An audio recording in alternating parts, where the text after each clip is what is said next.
కొంతమంది అమ్మాయిలు పర్టికులర్‌గా మీ లైఫ్‌లోని మీరు మోసం చేశారని, అలాగే పెళ్ళిళ్ళు చేసుకుంటామని, కొంతమంది మీ వల్ల చనిపోయారని ఆ మధ్య కాలంలో వచ్చినటువంటి రూమర్స్ గురించి అడుగుతున్నాను. మళ్ళీ నేనిక్కడ నా ప్రమేయం ఏం లేదు. దీని గురించి మీరు ఇదివరకే కొన్నిసార్లు ఎక్స్‌ప్లనేషన్ కూడా ఇచ్చుకోవడం కూడా జరిగింది.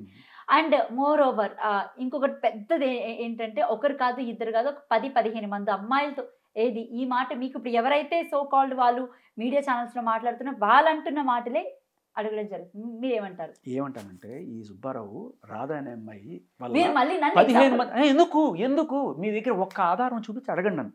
నేను అదే అంటున్నాను. రాధ అనే అమ్మాయి 15 మంది ఈ అమ్మాయి 15 మంది అబ్బాయిలతో తిరిగి 15 మంది అబ్బాయిలు చచ్చిపోవడానికి కారణమైంది వీళ్ళందరితోటి కూడా. అలాగే అమ్మాయిలతో కూడా బైసెక్షువల్ కదా, అమ్మాయిలతో కూడా రాధకి ఎఫ్ఐఆర్లు ఉన్నాయి అని చెప్పి నాకు ఒకటి చెప్పాడు. ఎలా ఉంది? మీకు ఎలా ఉంటుందో అవతల వాళ్ళు కూడా అలాగే ఉంటుందండి. సింపుల్ ఎగ్జాంపుల్ చెప్తున్నా. మీకు ఎలా ఉంటుందో అవతల వాళ్ళు కూడా అలాగే ఉంటుంది. ఎవడో గొట్టంగాడు ఏదో ఒకటి వచ్చి మాట్లాడినప్పుడు మీరు యాజ్ మీడియా మీరు వేయచ్చు, కానీ మినిమం ఆధారాలు అడగాలి కదా. నోరు ఉంది కదా అని వాళ్ళు వాగేస్తే అదంతా తీసుకొచ్చి మీరు అడగడం అనేది ఎంతవరకు కరెక్ట్? ఇప్పుడు మేము ఒక్కలమే ఆ పని చేసామంటే మీరు అనుకోవచ్చు. ఓకే, అదే అంటున్నా. ఇప్పుడున్న ప్రెసెంట్ మీడియా అంతా మరి మీరు మాకొక్కరికి కదా, వాళ్ళకు కూడా అదే మాట చెప్పాలేమో కదా.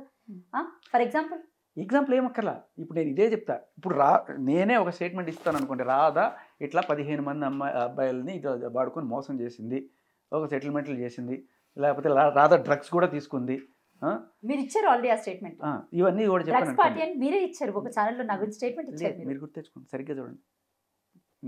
నేను చూడండి, నేను ఎప్పుడు కూడా ఎవరన్నా ఏదైనా చెప్తే దాన్ని ఓటంకిస్తూ మాట్లాడతాను తప్ప, ఓకే, దానికి సంబంధించిన సాక్ష్యాలు ఏమైనా ఉంటే చెప్తాను తప్ప.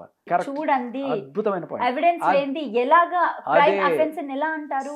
ఒక భార్య భర్త నలుగు గోడల మధ్యలో భర్త నన్ను కొట్టేశాడు అని చెప్పి భార్య కేసు పెట్టింది అనుకోండి.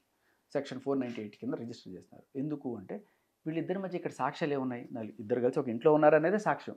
దీంతోనే మేము కేసులు నమోదు చేస్తున్నాం అనేది పోలీసులు ఇస్తున్నా. భర్త తాళి కడతాడా, భార్య తాళి కడతాదా? తాళి కడితే కొట్టినట్ట. ఇప్పుడు జీవితాంతం నిన్ను బాగా చూసుకుంటానని అందరి సమక్షంలో 3 ముళ్ళు వేసినప్పుడు నువ్వు అంతే బాగా చూసుకోవాలి కదా. అలా కాకుండా నువ్వు తీసుకెళ్లి లోపల కొట్టడం అనేది ఎంతవరకు కొట్టాడా లేదా? ఇప్పుడు మీరు చెప్తుంది. ఎందుకు చెప్తుంది? దేనికోసం చెప్తుంది? ఎవడే అసలు మగాడు ఎందుకు కొడతాడు? ఏ ఆడదాన్ని ఎందుకు కొడతాడు? ఎందుకు కొట్టాడు? ఎందుకు చెప్పదు? తాగేసి, ఇది కూడా తాగేసి, ఒక అమ్మాయి తాగేసిందని తాగే ఆడవాళ్ళు ప్రతి మగాడికి తాగుడు అలవాట్లేదు. ఎలా చెప్తున్నారు మీరు ఎలా చెప్తున్నారు తాగదని? అందరూ మనుషులేమండి. అమ్మాయిలు తాగుతారు, అబ్బాయిలు తాగుతారు. మంచి చెడుకి ఆడ మగ తేడా లేదు. ఫస్ట్ మీరు అది రియలైజ్ అవ్వండి. రైట్. జంతర్ మంతర్ దగ్గర చేసినటువంటి దాని గురించి ఏం చెప్తారు?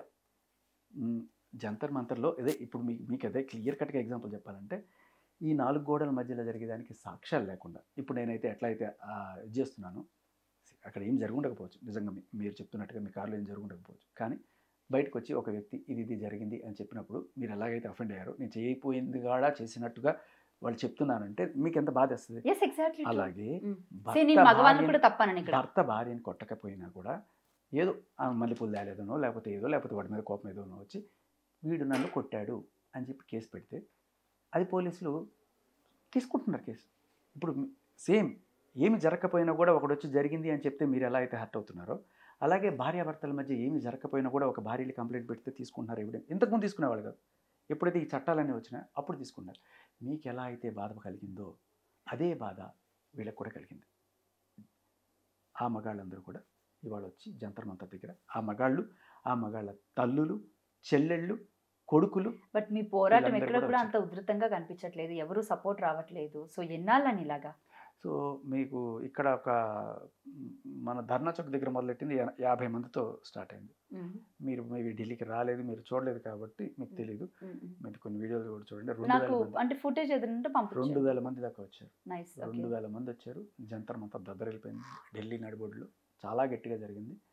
సో ఇది నా పోరాటం కాదు. బేసిక్లీ ఇది నేను ఒక ఓషన్లో ఒక చిన్న డ్రాప్ మాత్రమే. నేను ఒక వందల వేల మంది అనుభవించి వాళ్ళు అందరూ ఢిల్లీకి ఛార్జీలు పెట్టుకొని వచ్చేంత స్తోమత కూడా ఉండదు. అయినా కూడా ఇంతమంది వచ్చారు. రాని వాళ్ళు, రాకుండా సపోర్ట్ తెలిపిన వాళ్ళు చాలామంది ఉన్నారు. వాళ్ళందరూ వస్తే ఢిల్లీ బట్టం.